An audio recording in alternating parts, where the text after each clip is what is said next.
Thank you for tuning in to Convos with Kinu. If you haven't already, stop what you're doing, pause the video, and go subscribe to the YouTube channel Convos with Kinu so you can be notified on the latest content that drops. So with that being said, I'd like to introduce my next special guest. He is an actor, a comedian, and content creator. Paul Elia, thank you for taking time out of your busy day to join me on K.W.K. How's it going? What up, player? What up, G? What up, G? Good to see you, man. Good to see you too, brother. Bro, you have the freshest haircuts in the game, son.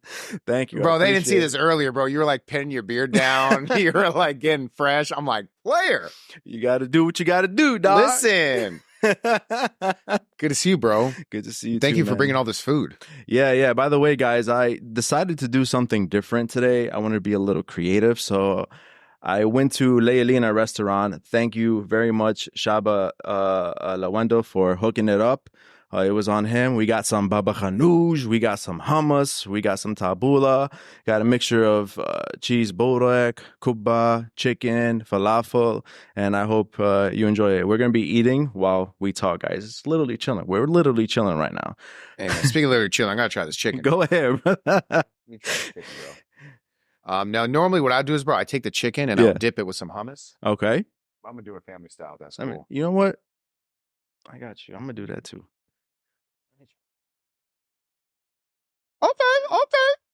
Okay. Damn. Yeah, I'm not even lying, bro. That's actually really good. How do you say, like, what's like the Assyrian version of saying, like, hamdulillah, like in Sudith, like to say, like, Adamazidle? Yeah? Adamazidle, yeah. It's like, God bless this food, basically. Man, that's actually good. Yeah, man, it's great. If you guys haven't tried it, chicken and hummus. Fire.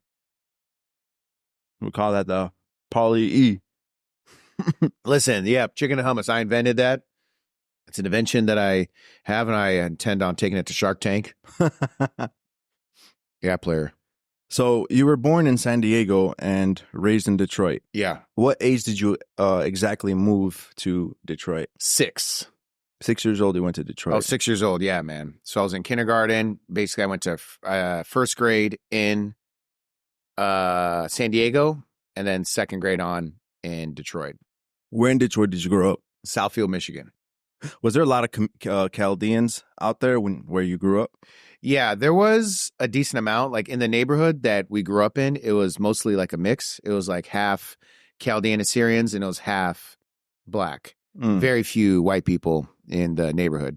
So, yeah, we're pretty close knit. It was interesting because half the subdivision was like the Chaldean side. Then the other half was the black, Hispanic, or like just the non-Middle Eastern side. Oh, okay. You know what I mean? But like we were all cool, bro. We were all cool. Like my dad loved to barbecue, so like we would barbecue and then everybody would come by. So it was really like community vibes. Nice. So what did you do before you got into comedy? Man, I wanted to do a few things. Like I wanted to be an athlete at first. What kind of athlete? Man, I was trying to play basketball. Okay. I thought I was going to be in the NBA. And then I was like, that's not going to happen. And then I tried a different sport. I was like, well, let me try football. And I started getting really good at football, but I just didn't have enough time to like really get good. Like my parents were really pushing school. They're like, yo, just go to school, make money. Even like Sudith, like I didn't even learn Sudith growing up. Like they were just putting so much effort on learn English, learn how to make money.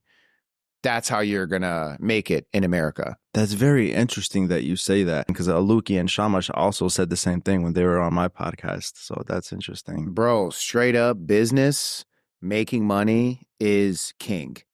It's like that's how you fight off everything. How do you fight off being an outsider, being someone who's different in a American world as an immigrant? Make money. That's how you clap back. That's the ultimate diss track is to make money. So money was like so pressed upon, you know? So that's why I'm like, damn, man, like I think about it now, I'm like, man, I wish I knew Sudith. You know, like obviously when we go to church, like Kadisha and like, you know, saying the Our Father and saying the Hail Mary, like I know how to say those things. And so at least, you know, I know prayer. I know how to follow the mass along pretty decently. And there's some words that people say and I'll be able to follow along. But then it's just like, man, now I'm trying to learn Spanish. You know, my girl's from Venezuela, so I'm learning Spanish. Also, I got to learn Arabic because I'm doing all these shows. So I got to like learn all these languages. And like I try to speak Sudith and I'll combine every language together. Like I'll be like, Queda makoy Sudith, muy bien. And people are just like, what is he talking about?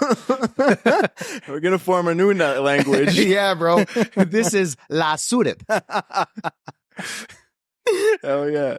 So generally, Middle Eastern parents encourage their kids to, you know, go to school, get their degree in business, become a lawyer, and etc. How did you break the news to your parents that, you know, you want to pursue comedy? What was their reaction like? It felt like I was coming out like I was gay. Honestly, like I sat down the whole family and I'm like, I was like, Mom, Dad, I want to move to Los Angeles and be an actor. My dad's like, I wish you said you were gay. Bro, he did not.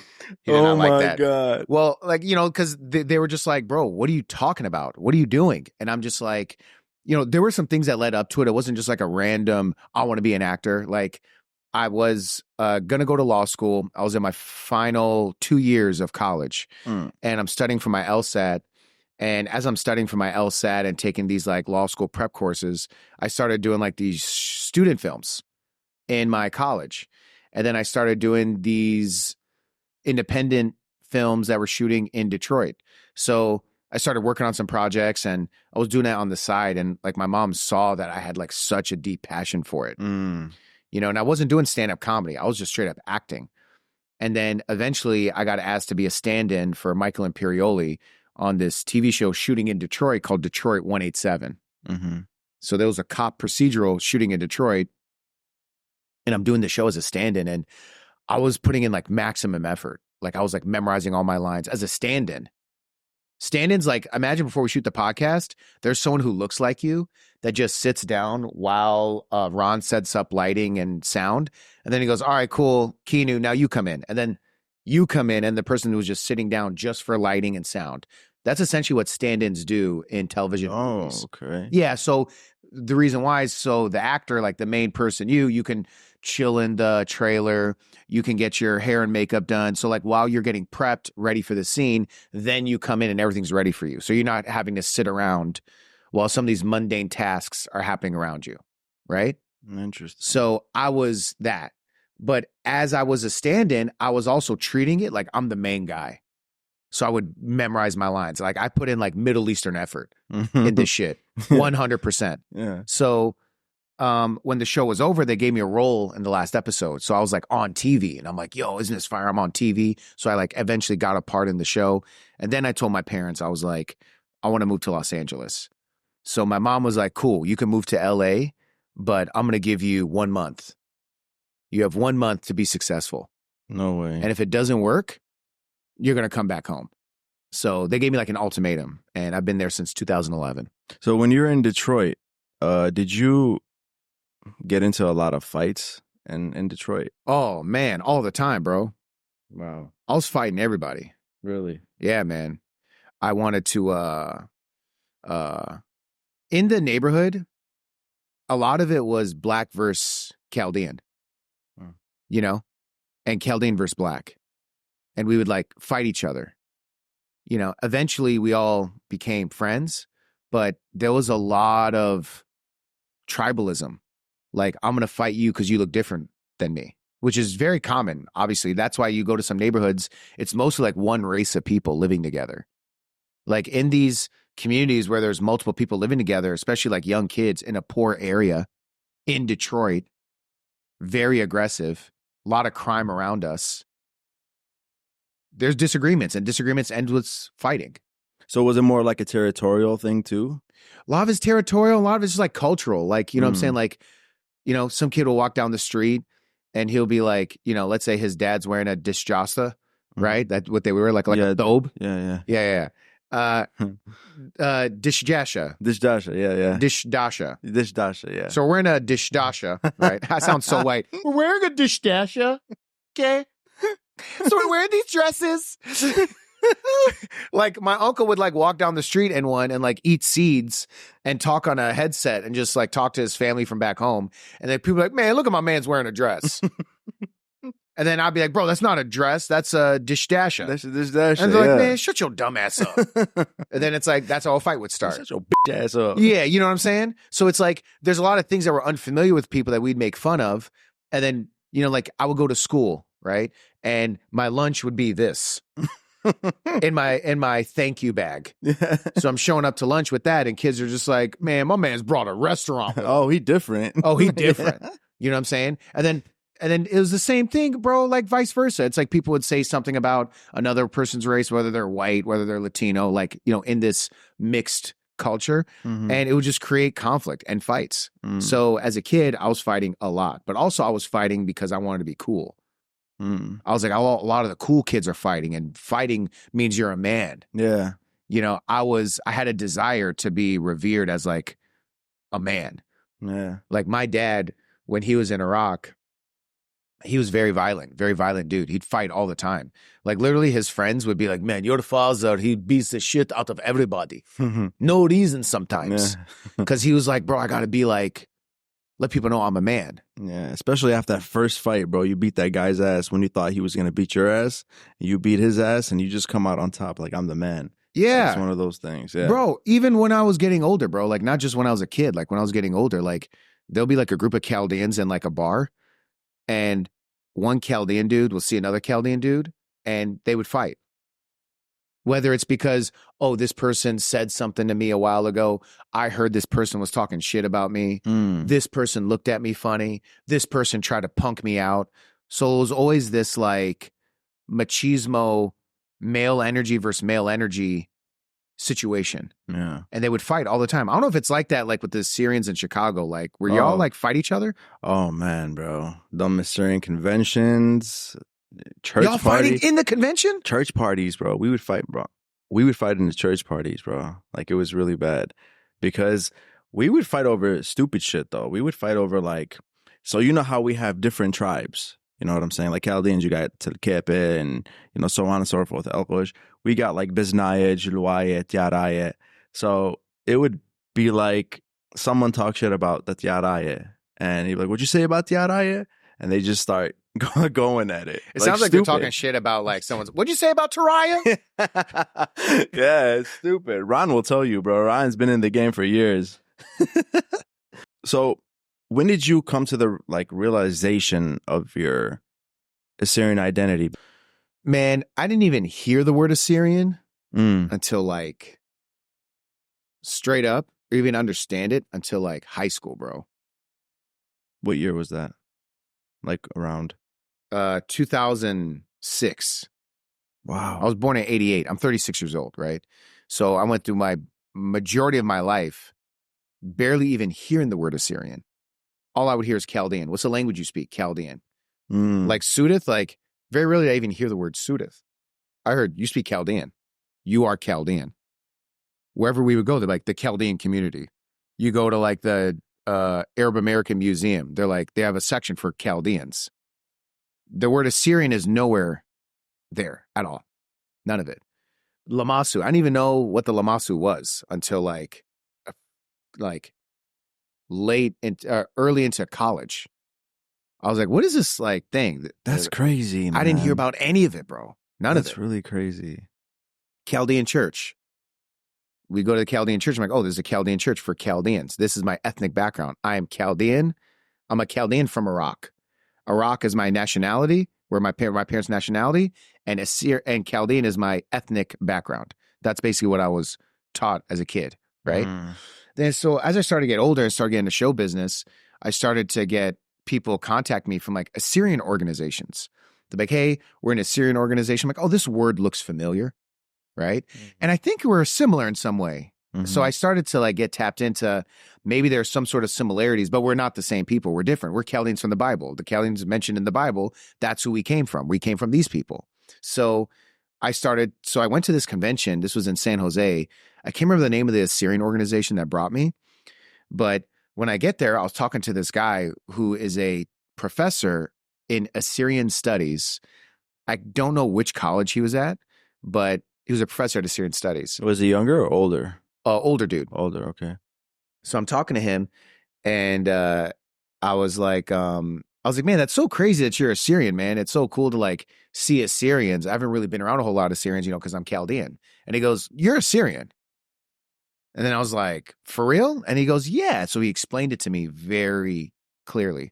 He goes, there was like the church broke off in the mid 1600s. I've heard you mention this story several times. So if I'm butchering it, please like stop a player. Yeah. 1553 to be exact. Yeah, 1553, the church broke off. And then when the Assyrians broke off, and they broke off, there was a group of Assyrians that wanted a separate identity. And that's when the Pope were like, fine, you guys are Chaldeans. So then, and he goes, yeah, but we're all Assyrian. So that the group of Chaldeans decided to split off and say we're Chaldean. Then over years and years and years of separatism, it basically is now formed into Chaldeans don't even acknowledge their Assyrian identity. So I was just quiet, like, listen to this. I'm just like, for real? Yeah, that's crazy. So then I asked my mom about this. I'm like, Mom, are we Assyrian? She's like, no. Damn. No, we're not. And I was like, but we speak Sudeth, right? She goes, yeah, we speak Sudeth. And then I talked to other Assyrians. I'm like, do you understand Chaldean? They're like, not really. Like the dialect, but some things are a little bit different, but I don't really understand it that well. And then some Assyrians are like, yeah, I understand it well. I understand it too. You know what I mean? Yeah. So then I was just like thinking, I was like, bro, so if this scholar who studied this is telling me that this is a historical fact, that in 1552, 53. Yeah, and between 1552 and 1553, around this time, there was a split amongst the Assyrian people. Is this historical fact? And then I would talk to other people, and they'd be like, well, there's these two brothers named Ashur and Kaldu. Yeah, Ashur and Kaldu. And they're like, yeah, bros. And then they basically described it like two guys splitting from having a supermarket. One guy was like, let's have meat. The other guy said, no, let's sell desserts. That's a funny ass story, bro. Oh my God. So then I was like, is this true? Is this true? Yeah. So then I kept struggling to be like, bro, I feel like I don't fit anywhere. I feel like I'm this kid who is parents are from Iraq, who is not Iraqi, who was raised Chaldean, which is not really an ethnic background, who is Assyrian, which his own people don't really even acknowledge. Yeah. So I'm just like, I felt like lost for a while. Yeah. I didn't really know where it's confusing. It's confusing. Mad confusing, bro. And then I was just like, bro, I just trust history. I trust history. Amen. And then, bro, based on all this history, everything that I went through, Aluki and Shemesh, these guys are G's, gangsters, the guys that you had on your podcast. Yeah. It exposed a lot of truth, bro. Yeah. So I was just like, player, I'm Assyrian. Chaldean is my religious background, but I am Assyrian, ethnically Assyrian. I'm like, man, if everybody just acknowledges that, and by the way, I don't have a problem with Chaldeans saying they're Chaldean. I don't. I just have a problem when they say we're not Assyrian. And I just think if we all just find an umbrella that we can all be under, it will just make us better, stronger. But there's obviously a lot of, which I think are, maybe there's some business implications where they're like, well, I can't say that I'm this because I'm this, or some personal implications. Just my whole life I've been told this. I can't just say this now. Yeah. So it's a hard pill to swallow, but to be exact, it was in around 1552, 53 is when the church split from the Church of the East. And they went to Rome, went back to Iraq, and that's what they established the name Assyrian Catholic Church of Eastern Assyrians. And then 200 years later, Rome changed the name to the Chaldean Catholic Church, confusing the people. So basically in 1700. Yeah. So around 1700, they changed it from the Catholic Church of Assyrians of Mosul to the Chaldean Catholic Church. To the Chaldean. And then there's some Chaldeans that don't even acknowledge that it was the church was once called. They're just like, yeah, whatever. No. They're like, revisionist history.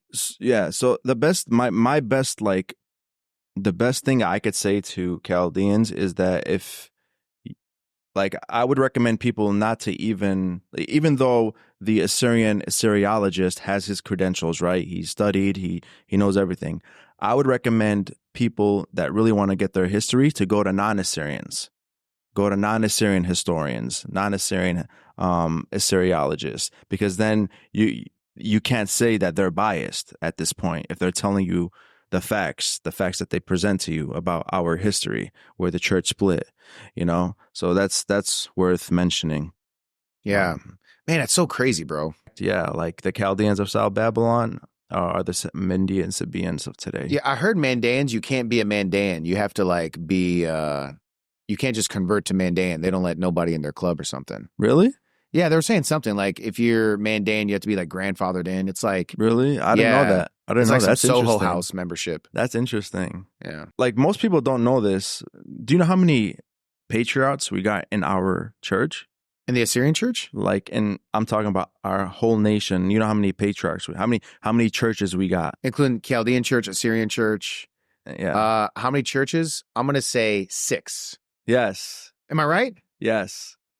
Damn, he got it, bro. He actually. Do most people say. Do I win a falafel? Yeah, go ahead. Most people say 3.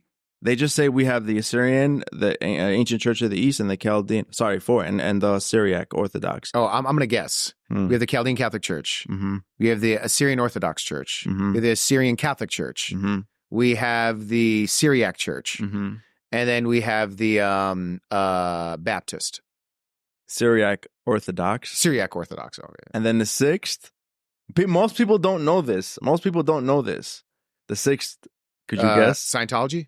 Nah. What is it? The Maronites. Oh, Maronites! Yeah, bro. What about the Maronites? They get no love. So the Maronites are actually, aren't they Lebanese? Yeah, they're Lebanese, but they were all Assyrian at one point. Lebanese people were Assyrian too? Yes, man. Where? If you go back in time, the Maronite Church. Wow. So Masadi is Assyrian. Yeah. Yeah, basically. Great. The Maronite Church dates back to like the 4th century, and it was created by a monk named Marun. That's why it's called Maronite, Marun, and he was actually Assyrian. That's wild. Yeah. 100 years ago, we all identified as Assyrians. You do know that, right? 100 years ago, we all identified the Assyrian and the Chaldeans, and the Chaldeans and the Syriac Orthodox. There was actually a picture. I think it was in like somewhere in Southern America, man. I don't know if it was Tennessee or Boston, but in the front of the church, it was a Syriac church. You know what it said? What? The Assyrian Orthodox Church, but it was Syriac. It wasn't the Assyrian Church of the East. It was actually the Syriac Orthodox Church. But in front of it said the Assyrian Orthodox Church. So it just like baffles my mind, bro. Like, where did division start? Why did it start? These are like questions I always ask myself. Like, I try researching and looking into it. A lot of people say it's because of money. People got bought, shit like that. I hope we could come together one day as one people, sit in a room and find solutions to, better our cause. And I really believe that we will do that one day. Man, I pray, bro. Have you heard of Achapatrus? Nah. This man don't know who Achapatrus is. So Achapatrus. I'm sleeping. I'll wake you up. Don't trip. Shit. He was the Assyrian general in World War I of the Assyrio-Chaldean forces. So he was actually Chaldean Catholic. He went to the Chaldean Catholic Church, but he was Assyrian.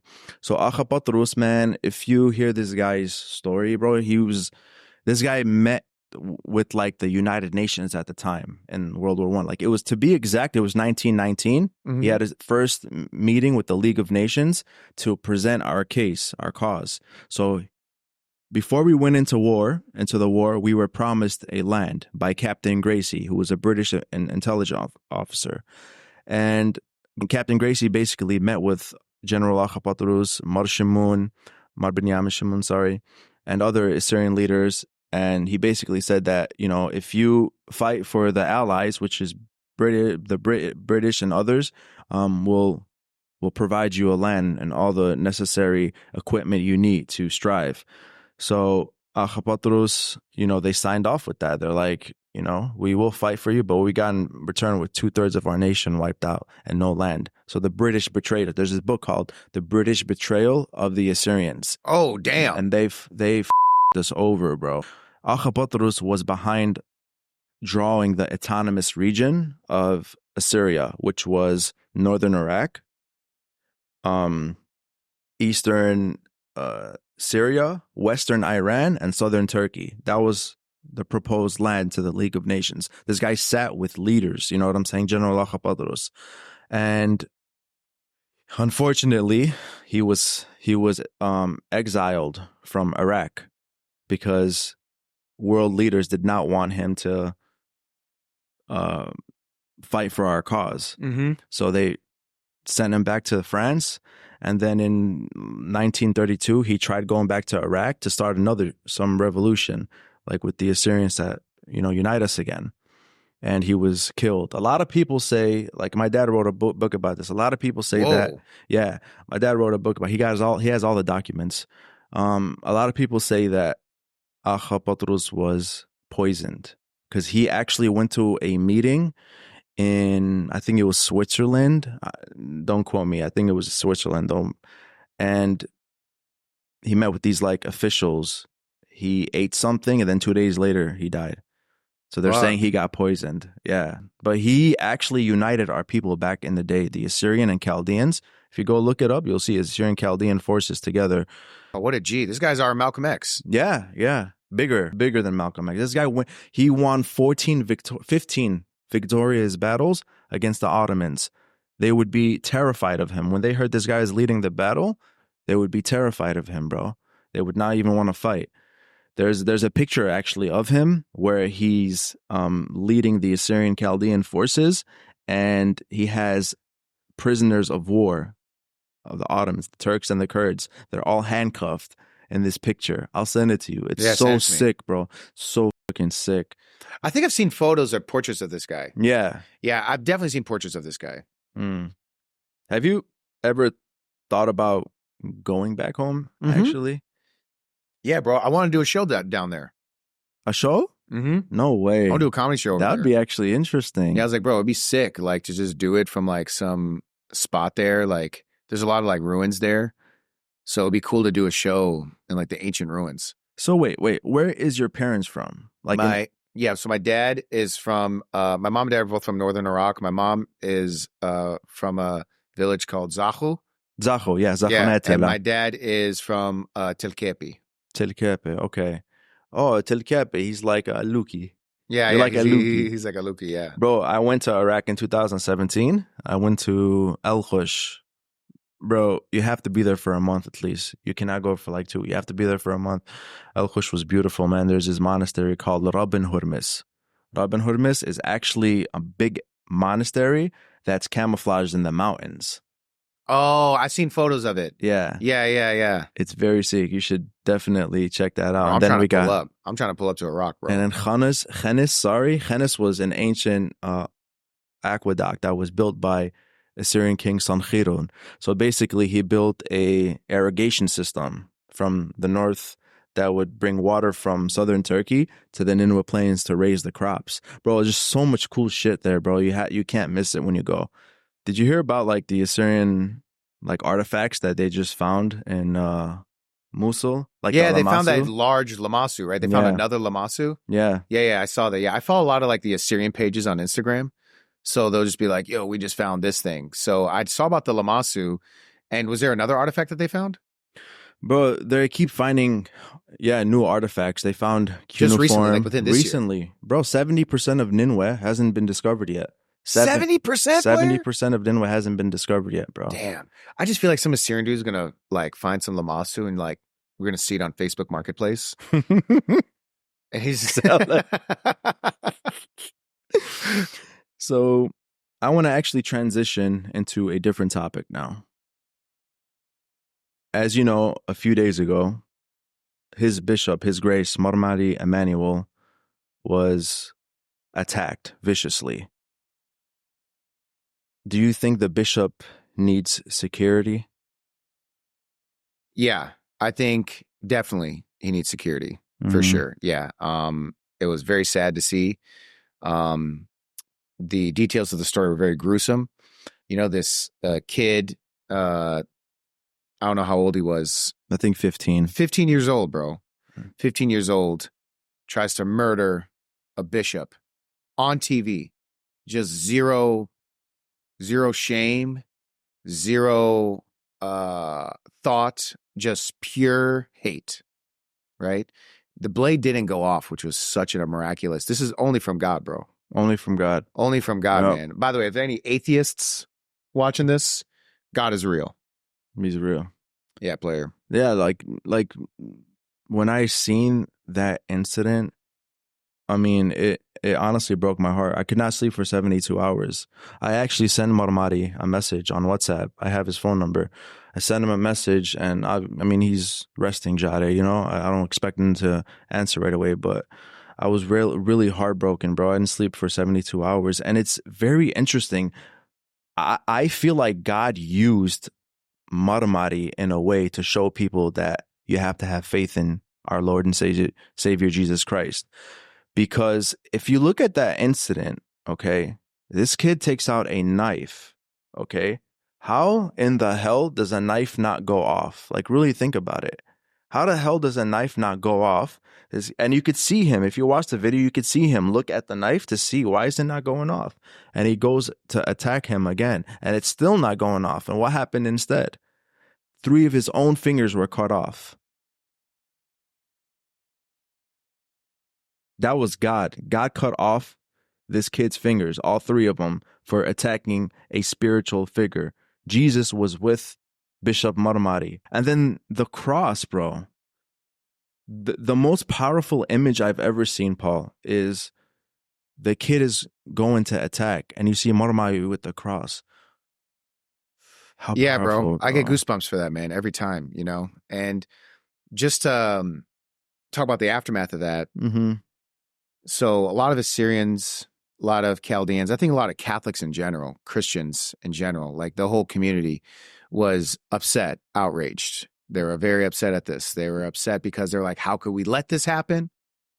How, you know, you mentioned the idea of security. Mm-hmm. There needs to be things in place to protect the bishop. The bishop obviously is very outspoken. He has, his own opinion about religious texts. He breaks down scripture. He breaks down Quran. This guy's clearly well-versed. He knows about both all religions, all the Abrahamic faiths, right? So, he's posting a lot of videos, and people, like a lot of the headlines were like, I think Andrew Tate made some video where he goes, Christians have become soft. Yeah, he said Christians are soft. They're a failed religion. Mm-hmm. And I'm glad that you guys are upset. I'm glad that you guys are angry. And he's a Muslim. And he's Muslim, bro. He was a former Christian giving Christians advice. Yeah. Right. And I looked at what he said and I thought about it, and it started to outrage a lot of Assyrians. And a lot of Assyrians, a lot of Chaldeans, a lot of people within our community are like, Islam is violent. Look how violent they are. Look what they did. Look how they're trying to attack us. Remember ISIS? Remember everything? We've been kicked and murdered and slaughtered for a very long time, our people. You go through the history, it's there, especially with ISIS, predating ISIS. There's a lot of we experience our own genocide. All these things have happened. This incident right here was like a breaking point. We're tired, bro. We're tired of this. I'm tired of it. Yeah. So this is where we're at right now. We're tired. We're like, something has to be done. We got to change it. So there's a lot of emotions. A lot of people are angry. And what I'm saying is that a detail that I want people to remember is that when the assailant, this terrorist who tried to kill the bishop put his hand over his head and prayed for him. That's real? That really Yes, happened? bro. He prayed for him. Wow. He prayed for him. And it's like, I think it takes even more faith and even more strength to pray. I wonder what the kid was feeling like when Mamati prayed over him. Yeah, man. I wonder if it will bring him to the Christian faith. Like, I think about this stuff all the time. Or even honestly, whether it brings him to any faith. Because this guy was not acting, and people to bend the, I know at least lately I've been educating myself a lot on all faiths. So I'm starting to because people will say something like, oh, Muslims are promoting violence. And I'll be like, well, do they promote violence? Let me just see. Let me just see for myself, just so I'm not just believing every single headline I hear, right? And then it's just like, bro, all my Muslim friends, almost everyone that I've talked to about this, who called me after this happened to check in on me, like, hey man, obviously this happened, want to send you some love, bro. You know, none of the things that they teach practice going into a church and murdering somebody. None of it does, bro. It does not. Yeah. But you know what? But you know what I will say though is like, I'm sure you know about the Israeli and Palestinian conflict that's going on. Bro, I think about it all the time, bro. It's hard to not think about it and talk about it. Also online, you see like dead children. Do you ever see Palestinians or Muslims in general ever stand in solitary with the Assyrian Christians though when an incident happens? I mean, I've had my friends who are Palestinian reach out to me. No, I'm talking about social media presence. Like, you mean like right now? Yeah. Like even before. Like, do you ever see the Islamic world heavily condemn these attacks and come in support of the Assyrian Christians? I haven't seen it. I haven't seen it yet. I've been involved in for years. We've stand with the Palestinians all the time. We've stand with the Israelis all the time. We think that situation is it's complicated on both sides. Now, when I see Palestinian children getting hurt, it breaks me, bro. It kills my heart because I think of our people, our children, what they went through during ISIS. And my thing is like, I just wish that the Islamic world showed a heavier social media presence when it comes to our cause, because I haven't seen it yet. Yeah, there were some statements that people shared with me, like with people from different mosques, synagogues. They were expressing, especially the ones in Australia. So they're coming at you. They're telling you. I just saw it. I would just see it. Like I would see it online. Like there's some stuff online where it's like they all made a joint statement, like some synagogues in Australia, some mosques in Australia, like the clergymen of those faiths, they released statements. I saw something like that, and a lot of the news outlets and different. I guess in terms of like influencers that are Muslim that are talking about it, like, you know, I don't know to that. That's degree. what I'm saying. Influence. I haven't seen it yet. And again, I am no way trying to disrespect my Muslim brothers. I have a lot of Muslim friends, a lot of Muslim brothers. You guys are my boys. You already know who you are. But it just something that hurts me when we stand up for your cause, but we want to say the same energy when it comes to our cause. That's all I'm saying, man. But you said you got like a lot of people messaging you as far as on the Muslim side. Yeah, and also on the Jewish side, you know, like a lot of my friends are hitting me up, and you know, they obviously they saw me post about it, like what happened. I told them what happened. Like, bro, this is wrong. This is so sad. You know, like people are sharing it, like Fox News. Like this is like world news, bro. Yeah. Every news, Al Jazeera, BBC, Fox News, CNN, ABC, CBS, the largest outlets, everybody was talking about this and what this means. They're having long creative discussions about this, you know, and there are certain movements that I feel like that do get more, let's say, more shine than others. Like what's going on in the Congo. People don't even know what's going on right now. They don't even know what's happening over there. What's going on? Bro, I mean, they're experiencing their own genocide. You know, they're also under a dictatorship and, you know, the child labor laws and, you know what I'm saying? So that even what's going on with the Uyghurs in China, you know what I'm saying? The Muslim Chinese, like what's going on? Not a lot of people are talking about them. Movies are being filmed in that area. And it's like, there's not a whole lot of press coverage on that. It's like the news picks and choose what we should talk about in a lot of ways. Yeah. And we're living in this world. And it's like, yeah, bro, when it comes to like our cause and our culture, it doesn't get as much press. No, it does not. Like, you know, I'll tell you this, like whenever I meet people and especially Arabs, and they'll just be like, you know, where are you from? I'm like, oh, I'm Assyrian. My parents are from Iraq. They just were like, man, bro, I'm so, I get so overwhelmed every time I see an Iraqi, like, what happened to you guys? That's respect. Over 1 million dead Iraqis, including Assyrians and non-Assyrians in that area, you know? So, yeah. It's a lot, bro. Yeah, it is. So I want to go back to Bishop Mamati Emmanuel. You've seen the videos of the Assyrians rioting after that. Yeah. Assyrians were trying to get into the church to get their hands on the assailant, and then you see the police trying to prevent that from happening. What do you think about that Assyrian riot and them destroying police cars and so on and so forth? Bro, I mean, this is beyond, like, this is not only just the attack on the bishop, but this is a long history, bro, of being bullied. So, yeah, it's going to make people angry. It's going to make people want to destroy a police car. It's like same thing with George Floyd, bro, Yeah. with the black community. Yeah. Look how many people are protesting all over for this murder that happened. Yeah. That was like that tipping point. And then people want to build a narrative and say, oh, you see how these people are violent? You see what they're doing? They're doing this. It's crazy. Like same thing with the Assyrians, bro. This guy tried to kill their bishop. And they're just like, oh, you see them? You see them, what they're doing to the police car? I don't think that's the narrative. I don't think a lot of people are like saying, look at what they're doing. They're destroying police cars. They're violent people. I don't think it's gone to that degree. But it's like, bro, they're not violent. They are sad. They're heartbroken. Their heart has been broken, bro. Mm-hmm. So I would say, yeah, bro, that is what's going to happen. Your police car is going to get up. These people are going to, they're sad, bro. They're sad. They're sad, bro. They They're feel going through. It's not like something that's been happening just for like a few years. This persecution to us Christians, especially in Iraq, has been going on for the past 500 years. Okay, it's not something new, especially for the past 100 years. Like, I don't know if you know about the Halloween church massacre at Our Lady Salvation in Baghdad. It was a Syriac Catholic church, I believe. Yeah, that was in like 2009, right? 2011 to be exact. 2011? So about 60 people died in that attack. It was a suicide bomber. And it's just like, since 2016, if you go on my Facebook, I say this, bro. I say that our churches here in the Western world need to really consider putting security or having our own Assyrian armed security in the churches. We don't got to sit there and show our guns, scaring people. It could be concealed. You know what I'm saying? It could be concealed. They could be undercover. And in case something happens, we have the right to defend ourselves. And I got a lot of negative feedback with my current videos that I just posted about Christians defending themselves.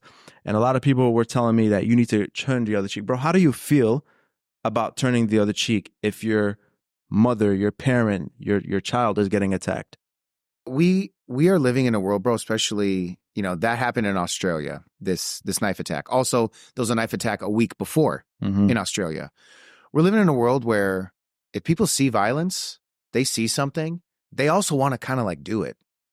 Like, there's a lot of confused youth, not just youth, bro, just of all ages. People are influenced by hate, and they're like, I also have some hate I want to get off my chest. This attack that happened at the church a week before there was another attack, I'm saying, yes, bro, we should protect ourselves. We should. This is actually a separate discussion from turning the other cheek. Mm-hmm. This is prevent someone from being murdered. This is defense. Defense and turning the other cheek is different. Exactly. They are different things. Yep. Turning the other cheek is like if someone wrongs you, right? Family member, neighbor wrongs you, you're able to have the grace to be like, you know what? You want to wrong me? Go ahead. God's got me. Amen. When it comes to protecting a religious figure and protecting our families, it's like, this is separate than turning the other cheek. This is actually protecting our cheeks. Mm-hmm. There's turning the other cheek and protecting your cheek. Mm-hmm. If you're just allowing people to just slaughter you, you know what I'm saying? That's a different conversation. So it's like, yes, bro, we should have protection in the churches to make sure people are praying comfortably. You don't want people to not go to church because they fear that they're going to get hurt. That's how faith dies. Exactly, bro. Exactly. So. Yeah, I mean, like, I want to mention this too. It's like, bro, Christianity would not survive these thousands of years if they did not defend themselves at that time. And you got to remember, at that time, it was a more brutal era. You know what I'm saying? And I want to share some Bible quotes because a lot of people say, oh, no, you're supposed to turn the other cheek when something happens. I'm sorry, but that turning the other cheek is a misrepresentation. Luke 11:21 from the Bible. When a strong man, fully armed, guards his own palace, his goods are safe. Luke 22:36. But now let the one who has a money bag take it, and likewise a knapsack, and let the one who has no sword sell his cloak to buy one. Why are you telling him to sell his cloak to buy a sword? Right? Nehemiah, my favorite one, Nehemiah 4:9. And we prayed to our God and set a guard as a protection against them day and night. Why would you set a guard against them day and night? So that narrative of we should not have armed security in our churches because of guns and whatever is completely false. There's many Bible verses. I just shared a few. There's many Bible verses. The synagogues, every Friday and Saturday, they got armed security. Yeah, say they got the mosques, bro. The mosques have security. Did they? Scientologists have security. Bro, they got Tom Cruise there ready to karate chop a bitch. Is he Scientologist? Yeah, bro. I heard that. I heard that. That's true, isn't it? Yeah, bro. We should have protection, but I would say this also at the same time. It's like we should have protection, but make sure that we're not hiring people that are just like. No, they have to be trained. Trained. 100%. Yeah, bro. So it's like veterans, retired police officers, 100%. I'm trained with you. in this situation. Yeah, they know exactly what to do. 100%. Agreed, bro. 100%. It irks me when I hear that Christians should not fight back and defend themselves. You have every right to fight back and defend yourself as a Christian. That's how Christianity strived. And like going back to Mamati Emmanuel, I know he released. Did you hear about his message? I listened to the WhatsApp. Yeah. What did you think about that message? Bro, this guy's a saintly man, bro. This guy clearly has God on his heart, man. This guy is doing good work. And, you know, he wanted to just let everyone know he's okay and to calm down and like let God do what God does. And I'm not surprised. That's what he said. But do you know what's interesting? I don't know. Did you hear in the message, in the audio message, he said something like, I pray for whoever sent him. Did you hear that part? He's like, I prayed for whoever sent him. So that makes me think, who sent this young man, bro? Who sent this young man? And then it leads me back to, I mean, you can say I'm a conspiracy theorist and everything, but like, I question every tragedy that happens when it comes to our people. Every tragedy, right? Why did this happen? So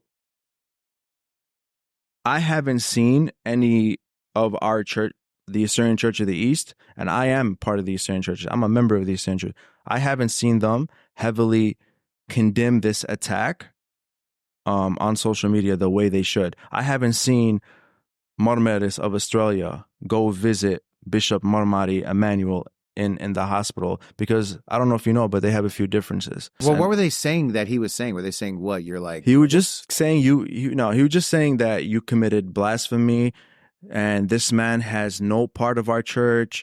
I'll send you the video after this episode. Well, yeah, because I was going to say something like that. That sounds like someone looking for a reason to find a way to not want to work or uplift someone. I just want to see what brings us joy as Assyrians, what makes us happy and really, believe in our religious leaders is when we see Marmaris, who has a lot of differences with Marmati, who just released a video attacking Marmati, to go to the hospital, grab Marmati's hand, and pray with him.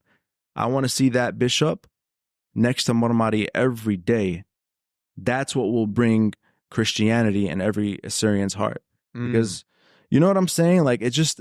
Yeah, bro. And man, we're trained to believe that, like, don't talk about the clergy.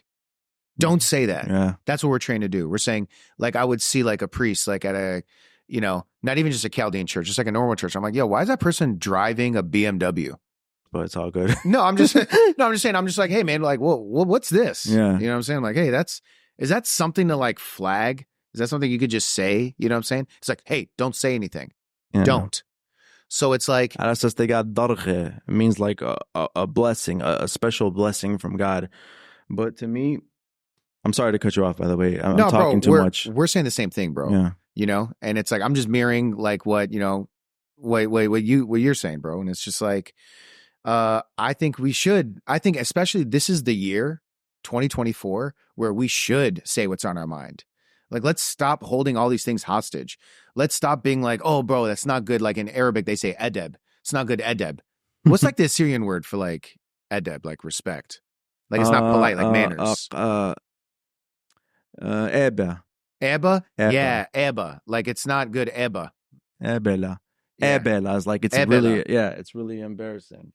Yeah, like they're like, Ebela, you say something about the priest or the church or the clergy or like how they're doing business or what they're doing. And then it's like, meanwhile, there's something like this happening where it's like, bro, your boy just got stabbed, bro. Yeah, he's You're one not of gonna, us. You're not gonna He's hit him one- up, see how he's doing. I don't know. Maybe he did hit him up. I don't want to say that he didn't, but it's like, I'm hearing this and I'm like, Yeah. you should 100% stick by your bro. And honestly, there's two things that's going to happen after this. With the attack on the bishop, it's either going to completely unite us even more, which I feel is, and I pray is going to happen, or it's going to divide us even further. I feel that it's going to put us together even more. I hope so. I think we now have a common feeling. That common feeling is rage. Rage will bring us together. Mm-hmm. It's like, why are you upset? I'm upset because they feel like they can do this to Christianity. Another person's like, I feel like they could do this because they could do this to Christianity. And it's like, well, bro, like we both feel the same things. We both hurt at the same time. Let's hug each other. I hope what happened, and bro, God saved the bishop. Yeah. And it's like, what does all this mean? Maybe this all happened so we can hug each other and be like, bro, let's stop this. And Jesus is trying to show us too that he's alive, because that knife never went off, bro. Never went off, bro. Hey, there may be a gun I could see going off. It gets jammed. We're talking about a knife, bro. Really think about it. How does a knife not go off? And then he got injured by his own weapon. Yes. 3 fingers, bro. 3 God fingers. took his fingers. 3 fingers. God took his fingers. Exactly.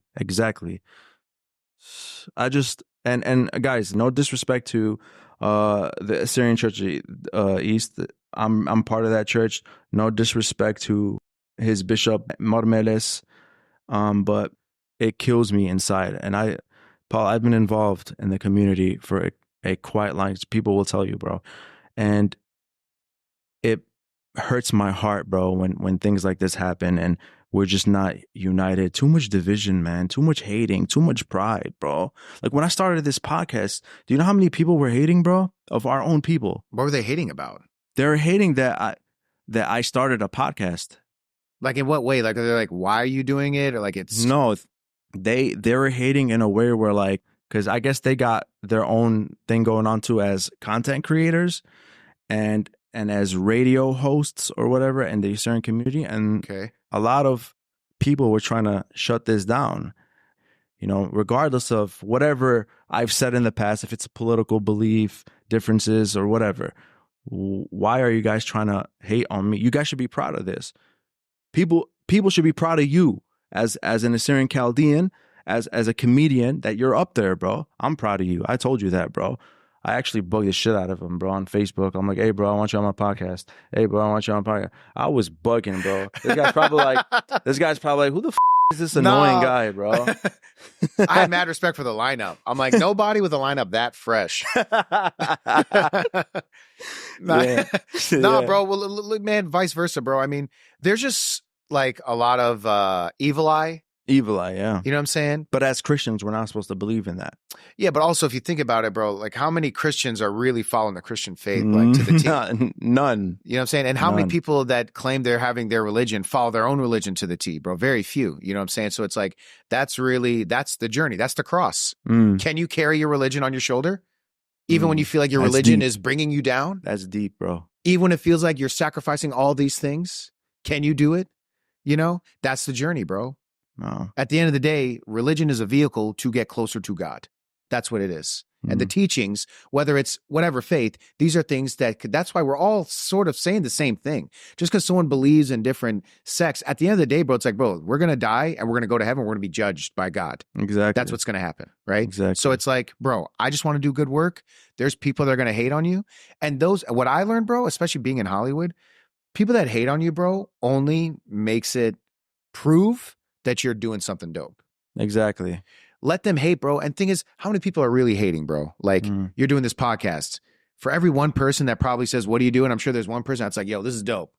This is fire. I get more positive. People dap you up, or you're walking around the school. People are looking at you. Oh, shit. Yo, Keanu, what up, player? Yeah. People say, what up? You know what I'm saying? Ron's here. Like, people that fuck with you, I'm here. Yeah, I so it's like, it. Yeah, bro, we got each other's back. So let the people hate. Let the people, like, bro, I was doing comedy shows. I was producing my own shows, putting my own money into it. I would like hit up all the Chaldean organizations. I'm like, yo, can you guys want to come? And then some would come through and then some wouldn't. And I would be so upset at the ones who wouldn't. I'm like, why aren't they coming through, bro? Ain't nobody going on stage saying I'm Chaldean and performing on stage in Detroit. No one's doing that, you know? And then, bro, but the narrative is different now. You know what it is? Sorry to cut you off. With our people is they have to actually see you up there first, striving, and then they'll support you when you get a little fame, which is so wrong. I always say, if you're going to support that person, support him from the beginning. Had I known about you, bro, had I known about you, I'd be the first to message you, bro, and be like, yo, I respect you. But I didn't know about you until, Matt Rife. Matt Rife is your best friend. That's right? the homie, yeah. That's your homie, right? I actually want to, transition into something. Matt Rife actually is another famous comedian that happens to be your friend. And a lot of people are going to ask, how did that relationship develop? When did it start? Man, through comedy. He was headlining, or not headlining, he was doing a spot at the Laugh Factory. And he was, I think, 15 or 16 at the time, right? So I walked to the Laugh Factory, and I was a young comic too at the time. I was like, I was in my mid-20s. And where's the Laugh Factory? Laugh Factory's in Hollywood. It's on the Sunset Strip. So both of you in California? Both of us are in LA. So we're at the Laugh Factory in LA, packed, sold out show. And I would just go to, when I didn't have spots, I would just show up to the comedy clubs just to watch, just to learn, just to see dope comics go up. So I show up and I see Matt on stage, and this guy's just murdering, bro, killing. Mm. And I'm just like, man, who is this handsome lesbian? He calls himself handsome lesbian. Because he went on the Jimmy Fallon show, and he actually mentioned something interesting. So for those of you who don't know, Jimmy Fallon is part of the Tonight Show, and he mentioned you, and he said that, I actually started comedy at the Just Laughs comedy show. Just for Laughs, yeah. Just for Laughs. And my good friend Paul Elia actually was the one that made everything happen. He's like, he was basically praising you, saying if it wasn't for Paul Elia, I would not be here. Could you tell us a story about that? Yeah, so Just for Laughs is a comedy festival that happens yearly in Montreal. It's like the biggest comedy festival ever. And every comedian wants to be a part of this festival. If you're a part of this festival, it basically is like a vouch that you're dope getting in the festival. So me and Matt have been trying to get in this festival for years. When we first started comedy, our dream is to get in this festival. And we've auditioned for this festival for years, and none of us got in. And a lot of it is, at least for my case, I didn't get in because I don't think I was ready. I don't think I was ready as a comedian to really speak. I first auditioned for the festival. I've auditioned for the festival 7 times for 6 years.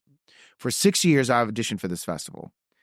Every year I auditioned, I would not make it. I've gotten callbacks where it's like, but I was never accepted in the festival as a new face. And you never got discouraged. You kept going. I kept going, bro. Stayed consistent. I kept going, man. Applaud you, bro. Yeah, bro. And I'm like, bro, you say no. Cool. I'm going to come back next year and be even doper. At a certain point, I looked at it as I'm just doing a spot. That's how you know he's Assyrian, stubborn as hell. I kept coming back for it. I kept coming back, bro. I was ready. Yeah. I was like, yeah, let's go, bro. So Matt was the same way. And then Matt was doing showcases where, like, after our showcases, we call each other. I'm like, yo, Matt, how'd your showcase go? And he would be like, bro, I got straight up standing ovation at his audition, which is very hard to get any kind of love in an audition, because in these auditions, it's usually industry professionals, and they don't really laugh as much. The crowds are usually tight. They're timid. It's a high pressure situation because getting accepted in this festival could change your life. Right. So we were not accepted. Matt wasn't, I wasn't. And then my buddy Dave Merhej, who hosts Low Key with me. Low Key is a show I created with Matt. When Matt was on the road traveling, I would have Dave Merhej do Low Key with me. He would do the show and he'd co-host it with me. So Dave was like a veteran in the Just for Laughs game.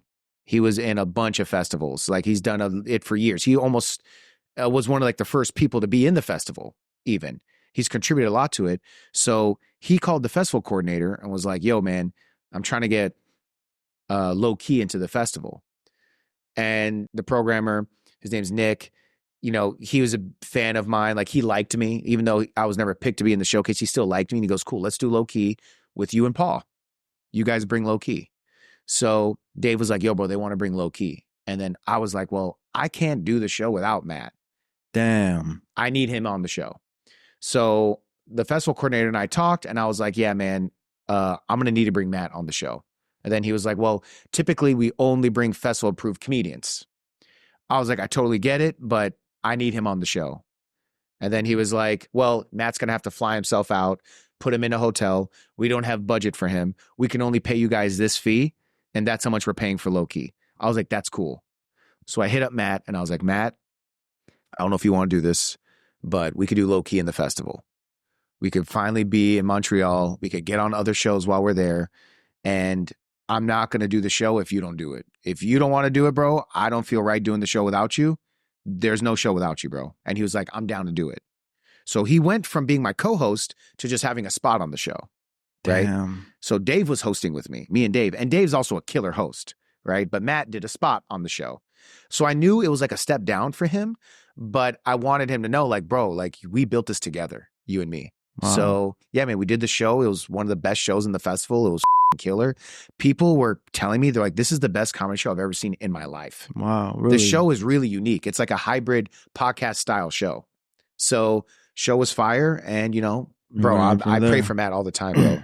It went on from there, huh? Yeah. No, man, bro. I just wanted to say, bro, like, that just truly shows your character, though, as a person. You know what I'm saying? That defines you. Like, this guy was not willing to do the show without his friend. Like, that's a loyal ass friend, bro. Like, I honestly respect you for that, bro. That's some down shit, bro. Yeah, bro, man. In this life, this is all we're gonna have, man. Moments like that.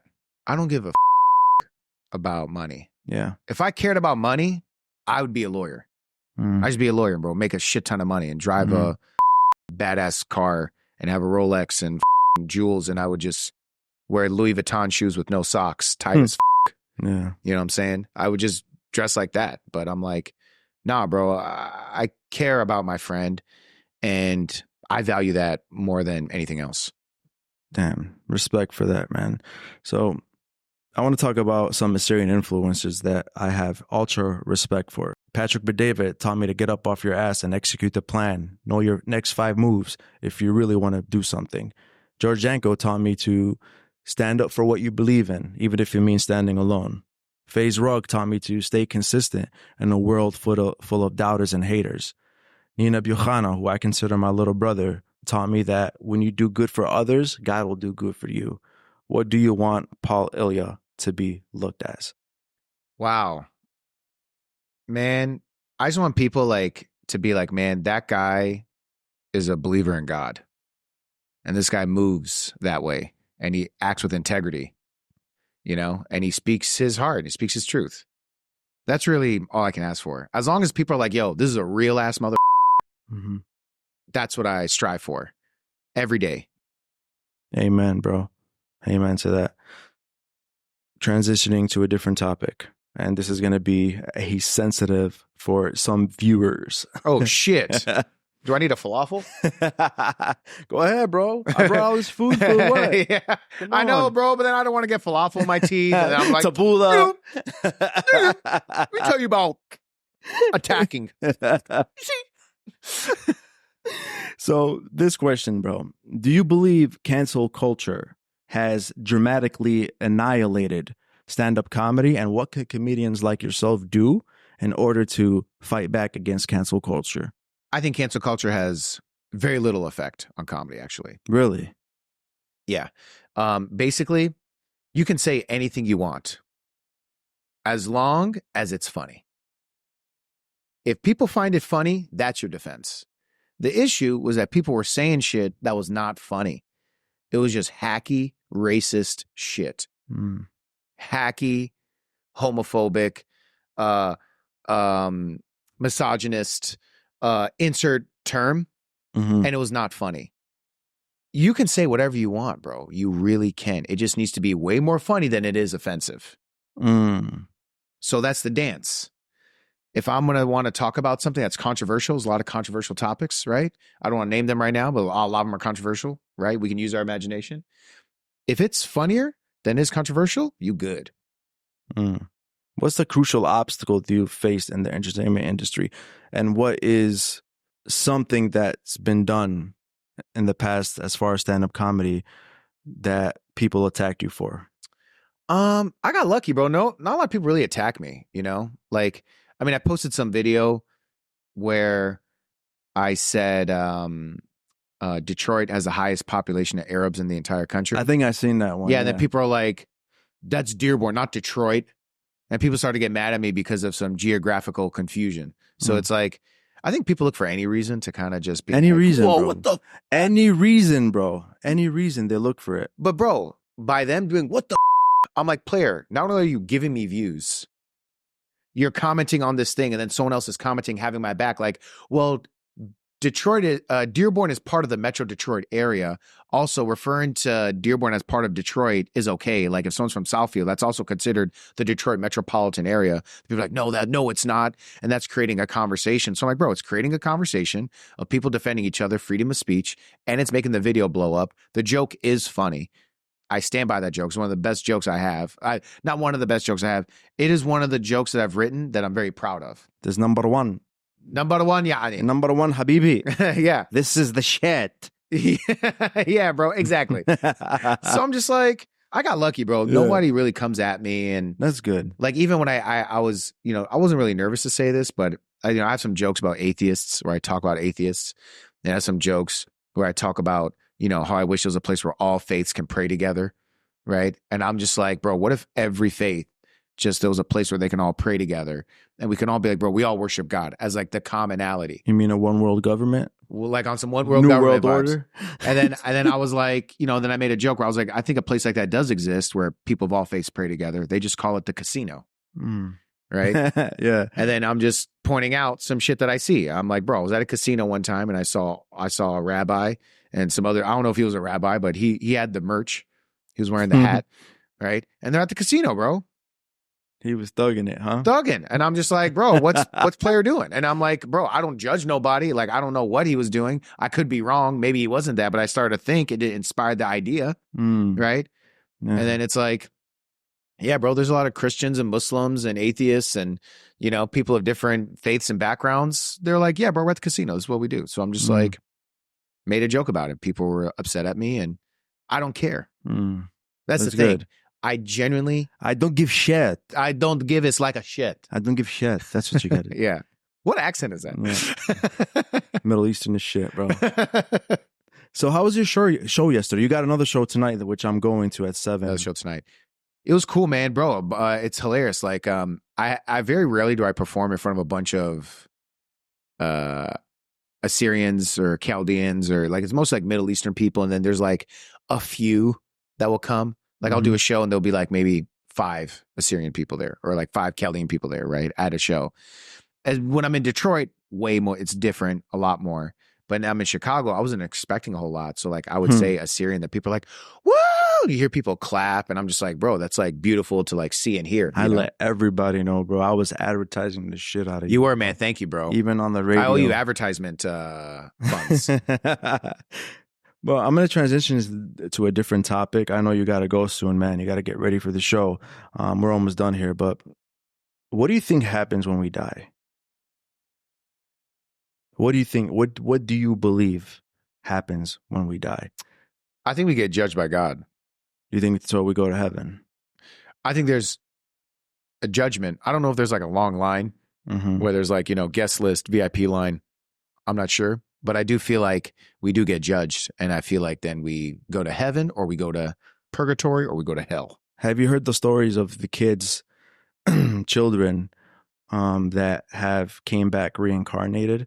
Like one child was a World War II airplane pilot, and he came back and told his story and how like he reincarnated. There's so many stories of children reincarnated and remembering what they were in their past life. Word? Yeah, bro. It's actually very interesting and crazy. So it just always like I believe in God. I believe there will be a judgment day, where we wait in line until, the world ends. But I also believe that there is reincarnation. Like I believe that when we do pass away, we do stand in that line, but we only stand in that line to come back to this world again. Maybe not in a year, maybe not in 5 years, maybe it could be in 20 years you could come back, but to a different body. It's not called the circle of life for no reason. Think about it. So I believe it's literally the circle of life when it comes to that. When we pass away, we just keep coming back, until the world actually ends. And that's the judgment day when God takes us in. You know what I'm worried about, bro? Like, I want to live a good life because I am afraid that I will get judged. And let's say I did live a bad life, and then I'll be reincarnated as a Planet Fitness employee. Bro, you got to work out next to purple equipment all day? Well, shit. So as far as writing jokes, yeah, is it hard to come up with your own jokes, or you just comes out of nowhere, like just in your mind? Lately it's just been like, that's God. Straight up, bro. That's God putting his hand on your brain and letting you do the work, bro. Yeah, man. Bro, straight up. I've been like, I've been on it lately. Especially after I dropped my hour, like I dropped Detroit Player. And when I'm on stage, I don't do any material for my special. All new shit. Really? Mm-hmm. Good shit, bro. Good shit. I know a lot of comedians don't do that. They do the same shit.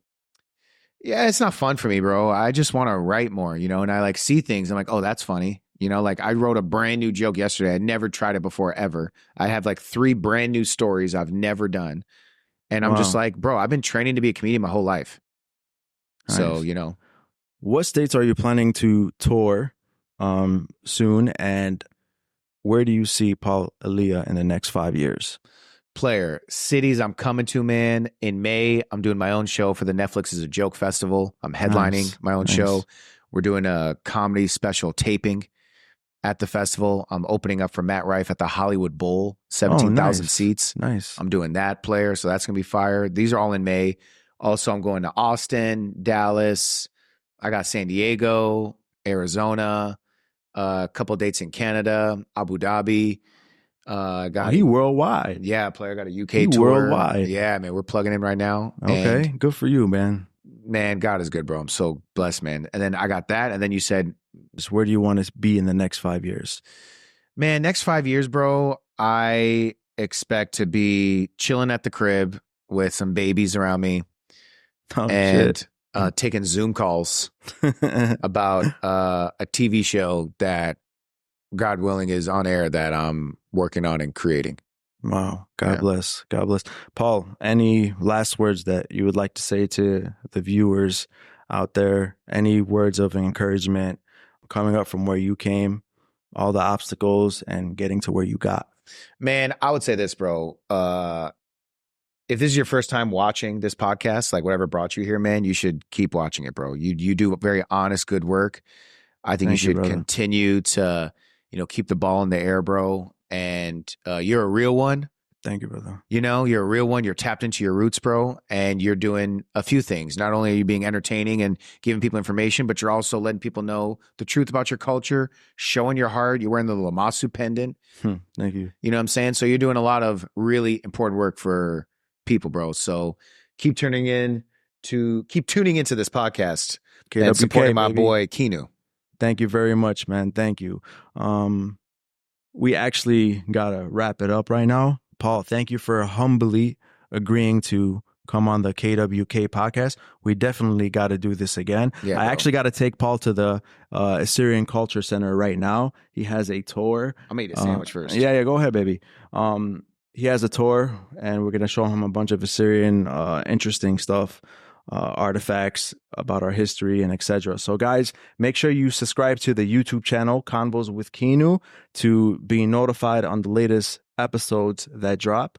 God bless everybody, and stay tuned for this episode. Oh, this tabbouleh is fire. It's fire, right? Oh yeah, baby. Oh yeah.